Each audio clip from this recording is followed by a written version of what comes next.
So here are some stories I want to, fill you in on. Sorry, Cuban Jose Canseco is ready to play too. So here we go. By the He's way, in great shape, Chris. He looks great. He's ready to go.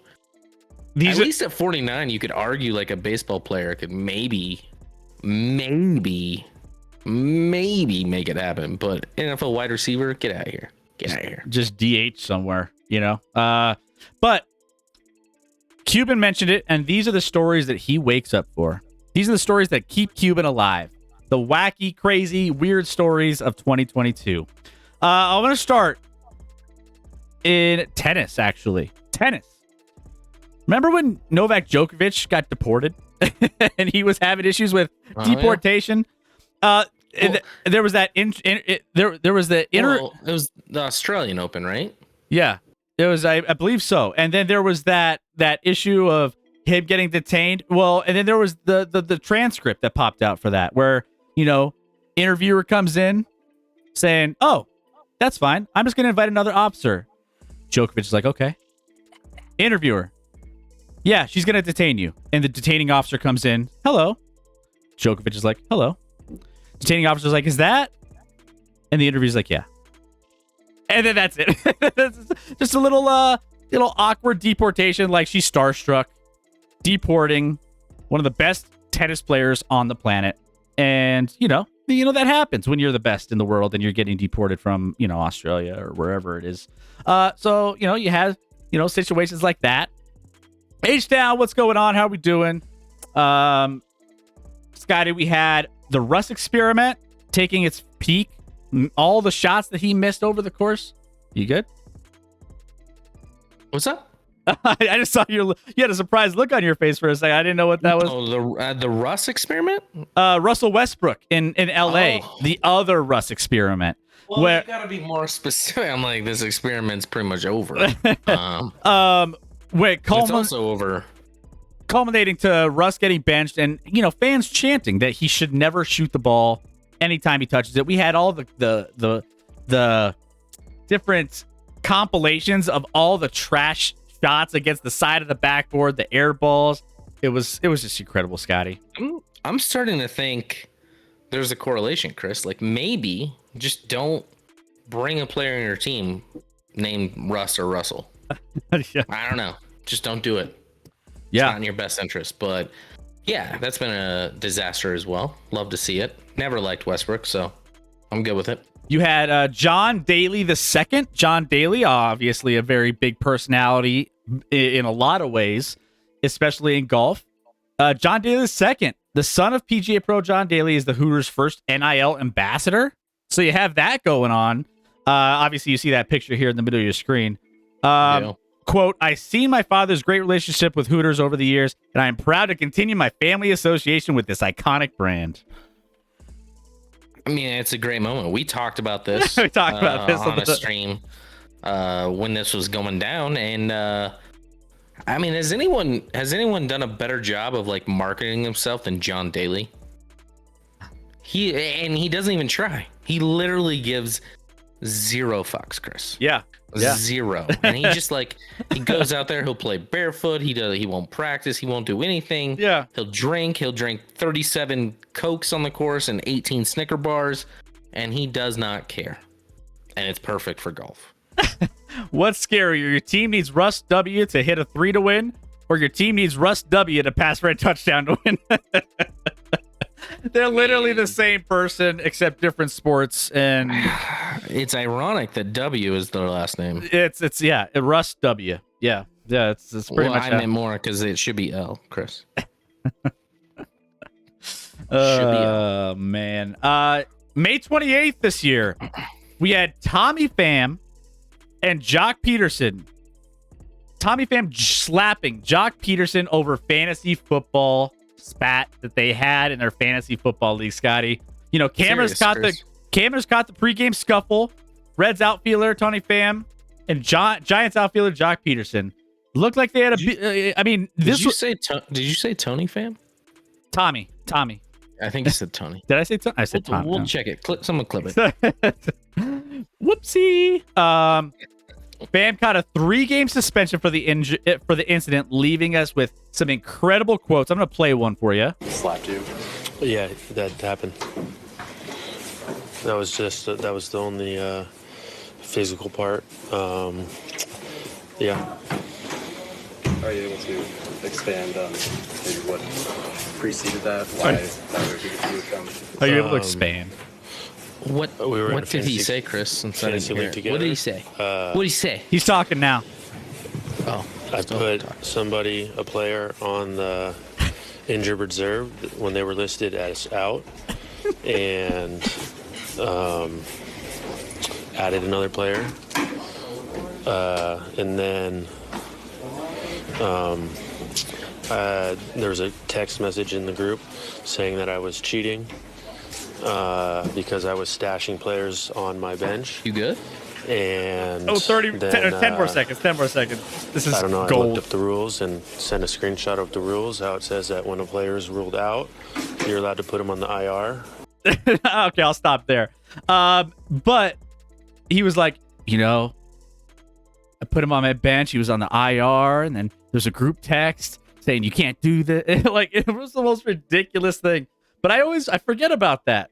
Fantasy football, it can ruin relationships, Scotty. Yeah. Yeah. No, I mean, it's fantasy football is not just a game. It is very serious now. That was super weird. Tommy Pham, that's weird, dude. And honestly, I know I've seen Jock Peterson down in the halls of Coors Field before. He's a weird dude too. I saw him on one of those like hoverboard things, and before hoverboards were like big. It was like 6, 7, 8 years ago when he was with the Dodgers, and he was just, and his like girlfriend was down there in the tunnel, and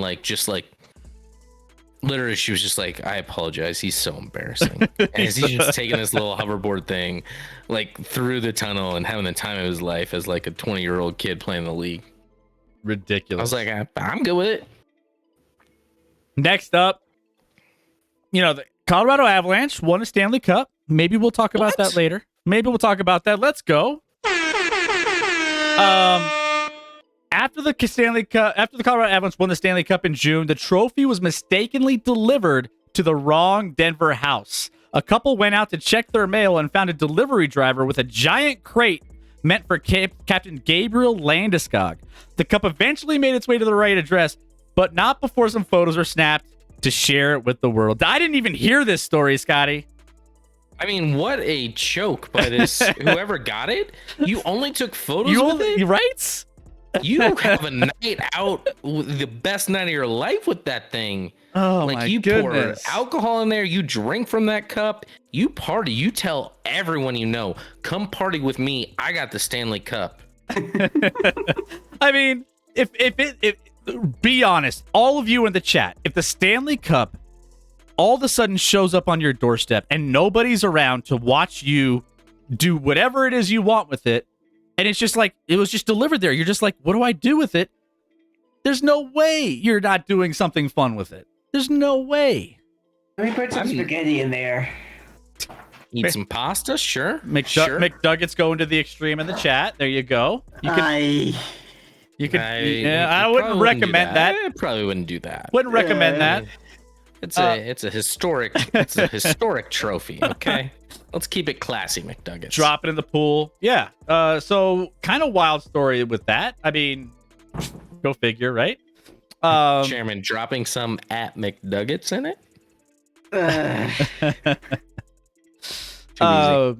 We had the Brian Windhorst. Now, why is that quote? Obviously, that's a big, meme nowadays, with the whole Utah Jazz, Royce O'Neal, and all the different trades. Rudy Gobert traded a few days later. Donovan Mitchell was traded in September. There was a whole thing with that, but he was, for that quote of, now, why is that? Why is that? Epic quote. And I literally can watch that clip over and over and just have a great time with it. So thank you, Brian Windhorst, for all of the memes and everything.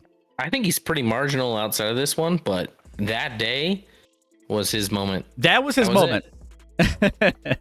this moment to shine. Cuban, I'm not 100% sure I would admit to having it when they came looking. No, you're like, oh, what trophy? What? I don't know what you're talking about. Do you have a warrant to search my house? Because if not, get out of here. Roger. Yeah. No, I wouldn't give it back. Yeah. I wouldn't give it back. No, you're not touching Get a warrant. Yeah. Get a warrant, and then by that point, I moved it to an off-site location. Yeah. Chris, that they'll never find. You ship it to the storage unit in the Caribbean or Mexico or something, and you never tell a soul. And you just How do you hide it? How do you hide it when you're transporting it? You probably have to drive it. Don't bring out questions that ruin our dream. Don't do it, Rec. Come on, man. What are we doing here? Right? I don't care. I'll drive it to Mexico. We'll drive it to Mexico, put it in a storage locker in like the middle of the desert, and part of me feels like the Mexican, like, as we're crossing the border, they'll be like, we gotta take that. That you can't keep that. And then they don't tell America they have it, and they're just like, we got a sweet trophy. Yeah. That's my giant bowl. I want it. Yeah. You can't take this. Yeah. Just what I eat cereal out of every day. In August, another crazy story happened to the Lakers' Jeannie Buss. The Twitter account got hacked, and they started selling PlayStation 5s on her Twitter account. I did not know this. Prompting the Lakers to send out a tweet saying, "Laker fans, my Twitter account has been hacked. Please do not engage with it or send money. These are not legitimate offers. The Lakers will alert you when I'm back in control of my account, Jeannie Buss." Jeannie had to tweet through the Los Angeles Lakers account to make sure everyone knew what was happening on her own account because she wasn't pawning off PlayStation 5s. Maybe she should be pawning off some of her players on that team to get a better roster is what she needs to be doing. Maybe someone needs to hack her account and she needs to start putting some stuff out on that. I hear you. Just saying. Good night, by the way, Riley. Riley writes, good luck at work tomorrow, first day back. And it's probably for the best that you're leaving because I am very much Team Bengals this week. I'm sorry, Riley. It's not personal. It's just that it benefits my team. It's just to be a team business. Bengals this week. Just business. All right, couple more here. Let me see what we got. You keep going real quick. I'm gonna do a code yellow real quick. Okay, code yellow. We had the absolute the disaster during a Dolphins-Pats game where some genius left on his tailgate and burned down 8 cars. I don't know if you guys remember this, but a grill by a vehicle, unfortunately, just torched all these cars in the parking lot. So whenever you came out, you saw a nice little barbecue of vehicles chilling outside the stadium. Guys, I know you guys remember this quite well, but whenever tailgates go wrong, this is what you got. I forgot about this too. I remember talking about this a little bit. Rec, you remember this one, right? Yeah. Oh yeah. It was like, I mean, gosh, would that suck, huh? I mean, what? It was stronger than the Patriots offense. True. Yeah, you're not wrong on that. True. Yeah, it's that was a brutal one. Gosh. That's one of those commercials Mayhem commercials? That's like the Mayhem commercials. That's like a perfect example. That needs to be the next Super Bowl commercial for Mayhem is that situation happening in the parking lot for the Dolphins-Pats game. I'm a dumbass fan that left my grill on. Here's one that you might appreciate, Rec. Tennessee beats Alabama and takes the goalposts out drinking. Yeah. There we go. The goalposts in Tennessee are out and off and running here, and they are not coming back. And they actually set up a GoFundMe to get them back. So, yeah. So that was the thing. Rec, you remember this one quite well. What was the most memorable part of this one? The game or the goalposts? Either. Was the goalpost that overshadowed the game? It was just hilarious to see a bunch of drunk rednecks paraded down the city of Knoxville and then thrown directly into the Tennessee River. Yeah. was the best part. Yeah. Throw it in the That river. entire game was insane. And for a little bit, it looked like the refs were trying to hand it to Alabama. Yeah. I mean, it was just a wild scene out there. But I don't think I've ever been happier after a football game than when Tennessee won. I mean, that's a big moment, right? It's a big moment. Beating Never Alabama. in my life. I mean, that's huge. It's huge. So, so that happened. So don't forget that. You had Ted Cruz getting pelted in the face with a beer at the World Series parade for the Astros. Anytime you get blasted in the face with a can of beer is always great, right? So look at Benny in the chat. Let's see, what else do we got? Stadiums always deny liability damage in the lot too. That car was smoking when it pulled in here. Yeah. I swear it was on fire when it pulled up. This dumbass driver was coming in as it was on fire. like what are we doing? What are we doing? Yeah, it was a kind of a crazy scenario there. And you gotta, I mean, however you want to explain it, it's a mess. Let's see. We had and the last one I want to wait for Scotty to come back. Because we have, obviously he popped back, and then all of a sudden he's like got, all sorts of stuff happening over there. Another code yellow. Another code yellow, The last story here is August. No, it wasn't another code yellow, Chris. I made a drink, and then I went to do a code yellow, but I have to go upstairs to do a code yellow right now, Chris, because our bathroom's getting redone downstairs. And then I forgot a drink on the way back, and then I got here, I'm like, where's my drink?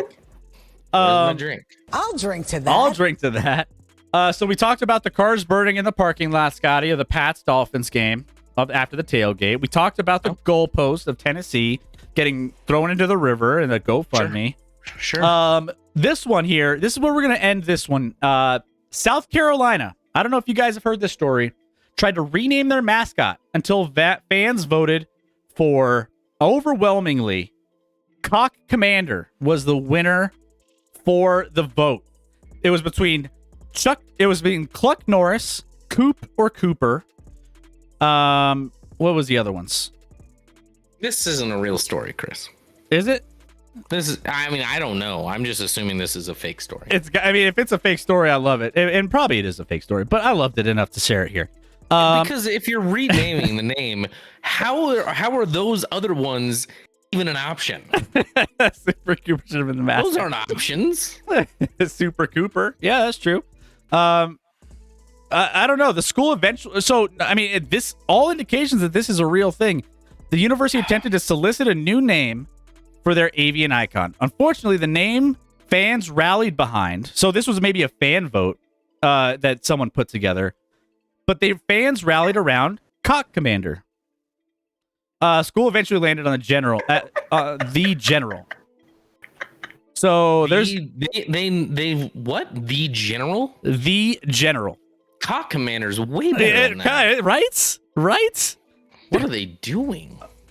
Oh my goodness! Cooper rushed them. Get out of here, Rec. Come on, guys. It's not me. Rec? That's not me. You brought it up. I see the Super Cooper should have been the mascot namer in there. No, I was talking about something else. Cooper Rush, the mod. Did someone say Cooper? Who is that? That's not me. I Seems like it might be you, Rec.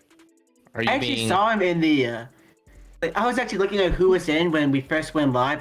He's been lurking here for the last hour and a half. Oh, sure. All right, Cooper Rush, the mod. I want you to talk at the same time. I was looking for some extra work these days. Holding clipboard gets boring. Coop, where are you working next year? You gonna be a starter? Gonna be a starter, Coop? Here, my hands are up. You can look. You can look at the thing in the Discord. My hands are up. I mean, you can see in the Discord. Oh my! Chris, we got to do some investigative work here and figure Cooper out Rush. Who do we think this is? Because clearly, I've got my eye on the Cuba. It's somebody in your circle, Rec. It's gotta be. No, it ain't. I mean, by the way, Chris, if Cooper Rush came to Denver, he'd be your starter. Cooper Rush the mod. First of all, casually average. Thank you for the gifted sub. For gifting a sub, even though What it's is happening? Cooper Rush the mod. Wow. And then Wow. Cooper Rush the mod. Where are you Do we have from? to cancel the rest of the stream, Chris? Do I have to go off air? Casually average. It's okay. Is it casually It's average? okay. I'll go in there for you. Is it casually average? Look how quickly he is to just be ready to replace me. Oh my goodness. Here we go. It's just immediate. Oh my goodness. All right. Well, that's going to do it for the recap of some of the crazier, wacky stories of 2022. Keep yours coming. If we forgot a crazy, wacky story that you guys want to share, put it in the chat. I can't wait to see what that is.